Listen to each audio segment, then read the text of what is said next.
Hi, mutton masala gravy எப்படி செய்து பார்க்கலாம். ஹஸ்பண்ட் 1 கிலோ மட்டன் எடுத்துன்னு வந்தாங்க. அதுக்கு மசாலா ரெடி பண்ணிக்கலாம். ஒரு வெங்காயம் 2 தக்காளி மிக்சிக்கு போட்டுக்கலாம்.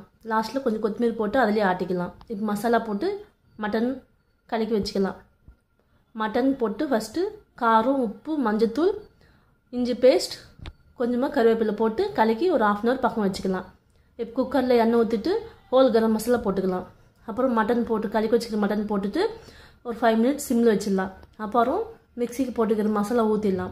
ஊற்றிட்டு தனியாத்தூள், கொஞ்சமாக கரம் மசாலா போட்டுட்டு தண்ணி ஊற்றிக்கலாம். உங்களுக்கு கிரேவிக்கு எவ்வளோ வேணுமோ தண்ணி ஊற்றிக்கலாம். ஊற்றிட்டு மூடி போட்டு வச்சிடலாம். ஒரு 3 விசில் வந்த பின்னாடி இறக்கிட்டால் மட்டன் கிரேவி சூப்பராக இருக்கும். காம்பினேஷன் களி, ரைஸ், சப்பாத்தி, புல்கா, நான் எல்லாத்துக்கும் சூப்பராக இருக்கும். ராகி களி கூட சூப்பராக இருக்கும். பாய்.